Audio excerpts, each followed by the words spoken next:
Hey everyone and welcome to Stryder Hearthstone. I put out new Battlegrounds videos every week with hero guides, new hero reviews, and crazy game moments. So stay up to date by hitting that subscribe button down below and the bell to turn on notifications.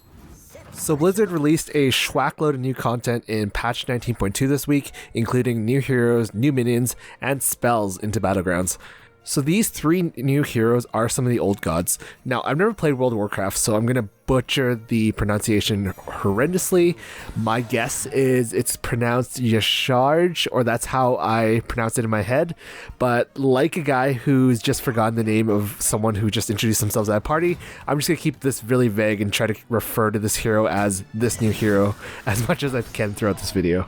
So this guy's hero power costs 2 gold to use, and when you use it, at the beginning of your combat phase, add a minion to your warband, so your board, and also gain a copy of it for after the fight. Now, one thing to keep in mind is you do need to have a spot empty in order to use that hero power, otherwise you're going to be wasting 2 gold for no reason whatsoever. And the minion that you get will spawn on the very far right of the rest of your board, so keep that in mind. So I'm freezing the board here for that Murloc token generator, kind of for the long game. In a couple of turns from now, I kind of plan to play this like the Elise curve, where you're tearing up for multiple turns in a row and then selling a minion and using your hero power. So it's not a great minion to buy on turn 3, but it'll be good for my strategy that I'm planning to use later on. So in terms of first impressions, this hero plays a lot like a combination of Yogg and Elise. It's kind of like Yogg in the sense that it's not super consistent. You are relying on RNG to kind of give you decent minions that hopefully work with the rest of your board. Unlike Elise, where you get to discover a minion from that higher tier, which greatly increases the odds that you actually get something that's useful. And for both Yogg and Elise, if you get a minion that has a battle cry, at least you can play the battle cry and use its effect, whereas any minions summoned from this guy's hero power, you don't get the battle cry.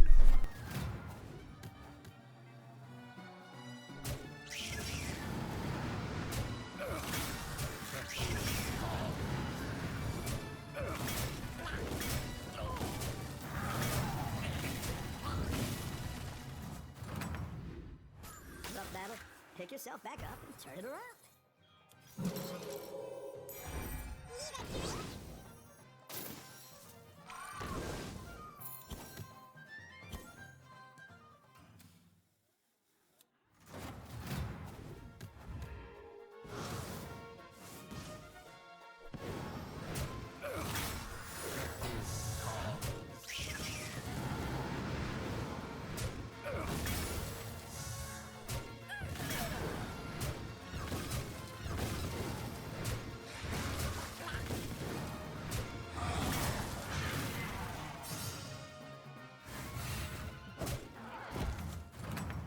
So my strategy for this game is, since I'm at 38 HP and I'm decently strong with the double spawn, I'm going to keep up with the strategy of tiering, selling, and using my hero power for as long as I can until I feel like I'm going to take a huge hit by doing so, in which case I'll slow down and strengthen my existing board.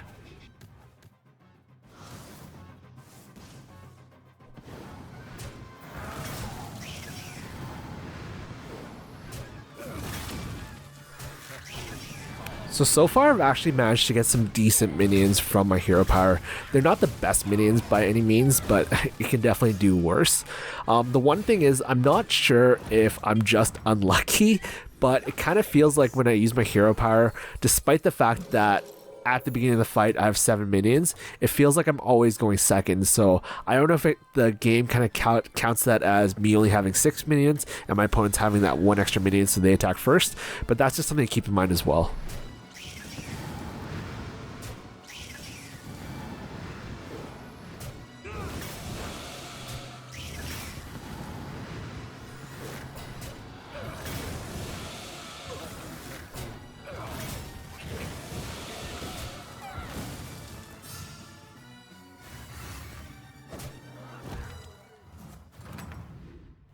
So my board here against Patchwork is kind of at an interesting point because I can stay on tier 5 and try to roll and hit a Golden Spawn. I could roll and try to get a Baron to get some Spawn Baron synergy, or I could try to find a Brand or a Lightfang and start building towards that Menagerie build, just because I have that 4/4 minion that scales up based on the number of different tribes I have. So there are a number of different directions I could have gone, but I ultimately decided to just go to tier 6 and kind of Leroy Jenkins it a bit, especially just because I am still at 30 HP. I don't feel like Patchwork was going to be able to kill me or do a crazy amount of damage to me, and I would also be able to use my hero power and generate a random tier 6 minion, and there's a lot of good tier 6 minions, so I could get something that could help me tie or win that fight.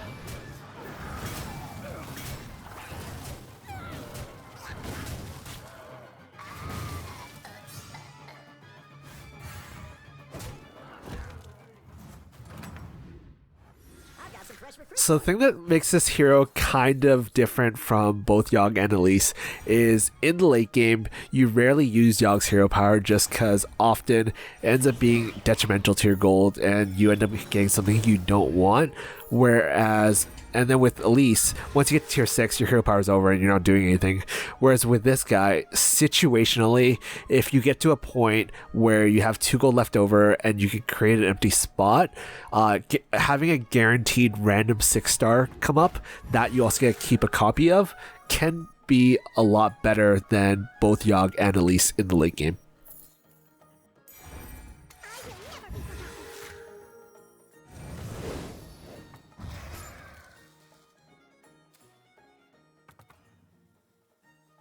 I think you can win this thing.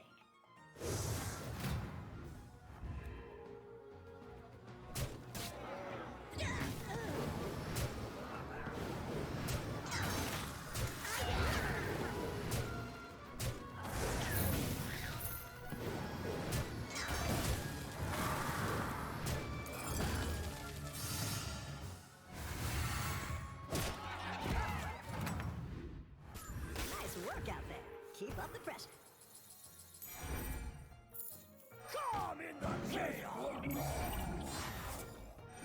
So this new tier 6 7/7 minion with Reborn and Divine Shields, I'll admit when I first saw her, she seemed super underwhelming for a 6-star.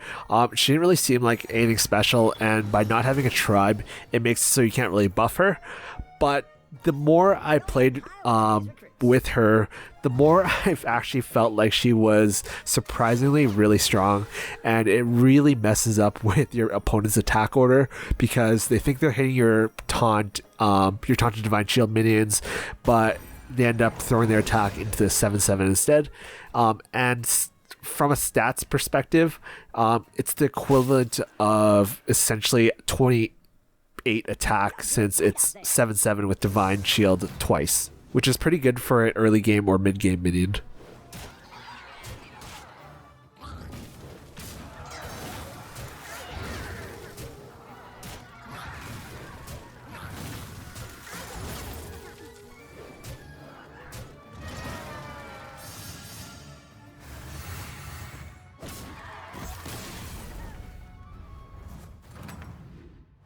Your minions really pulled their weight.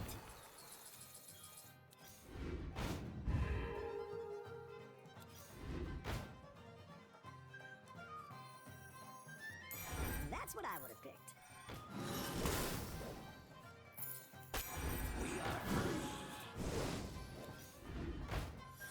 So how I'm kind of deciding on whether or not I want to use my hero power is whether I have any minion on my warband, which I think is worse than a random tier 6 minion. In a lot of cases, that's going to be no. In some cases, it will be yes, which is when I'll use that hero power. So it's not completely useless in the late game either.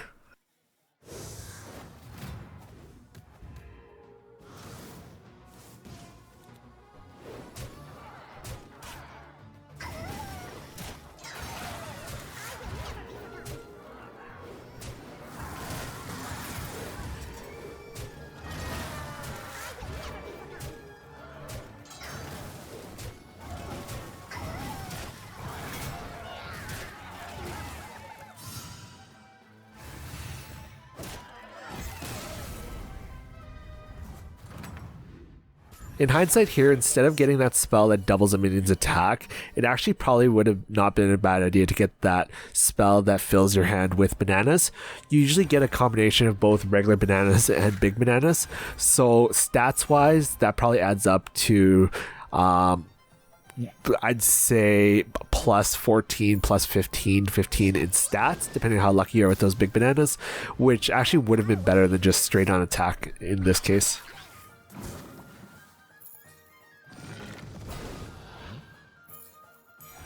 So fighting against the Zoth here, who is a buddy I'm queuing with, so I'm trying really hard not to kill him on this turn because I am hitting for increments of 6.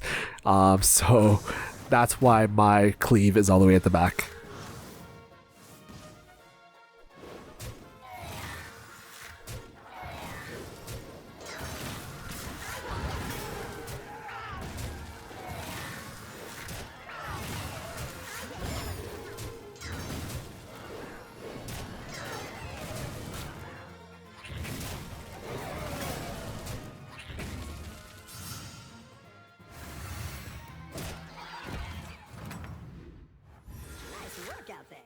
So spells have been a really nice addition to Battlegrounds in my opinion. I think the effect is that it'll bring the average power level of the entire lobby closer together. I mean, there's certainly situations where players will high roll on their minions, high roll on their discovers, and also high roll on these spells as well. But just by offering more card choices and opportunities to actually make a decision, I think it brings the average power level of all 8 players closer together, so it's not just the hero with the better hero power automatically wins.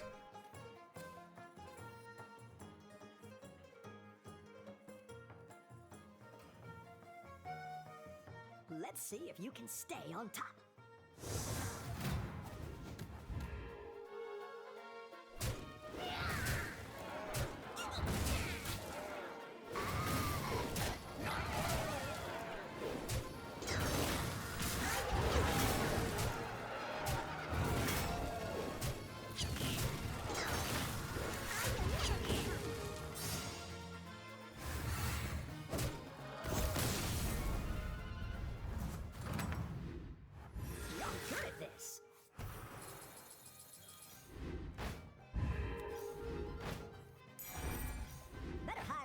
While you can.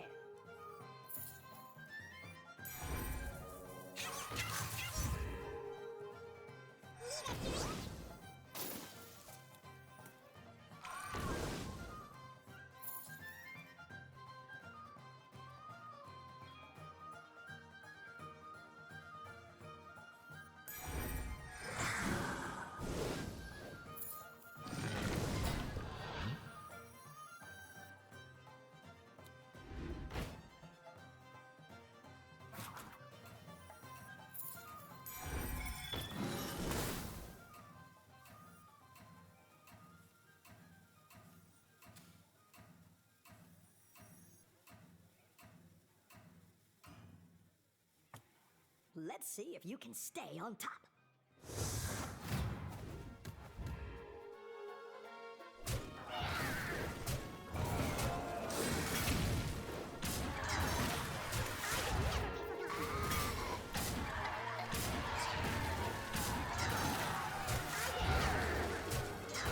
So definitely getting scammed on my Ev here with the 2% tie and the 97.9% win in lethal. How's it going out there?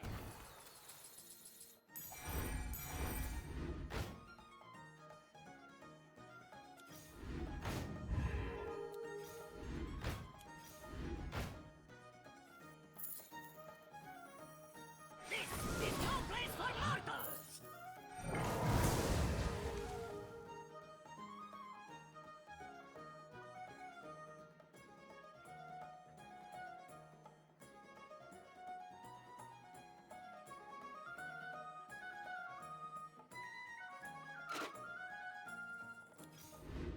So I'm freezing the board here because I want to buy those 2 Full Reapers and get a golden Full Reaper.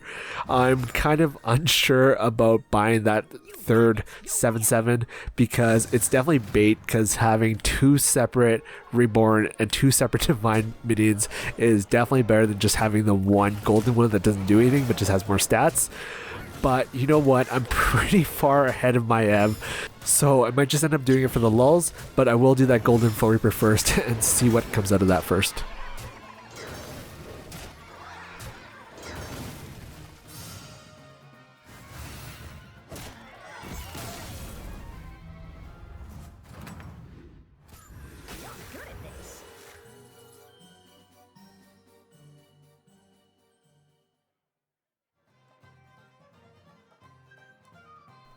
So my first overall impressions of this new hero is he's definitely not a super oppressive tier 1 hero that's super OP and is going to get nerfed in a couple weeks, but he's definitely not useless either. I think he's going to fall in that middle to lower tier 2 range, kind of where Y'Shaarj is sitting, and that's my prediction for where he's going to fall in the next couple of days and weeks, when HS Replay will start having enough games recorded to upload some win rates and stats.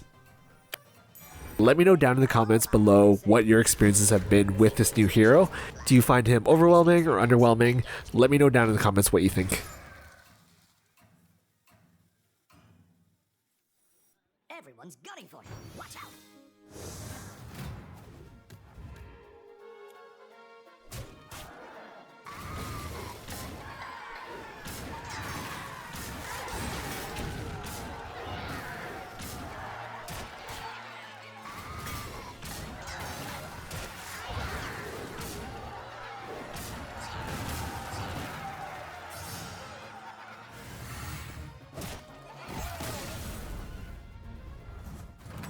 Hey everyone, thank you so much for watching this video. If you enjoyed the video, please hit that like button down below, and I'll see you next time in the Battlegrounds.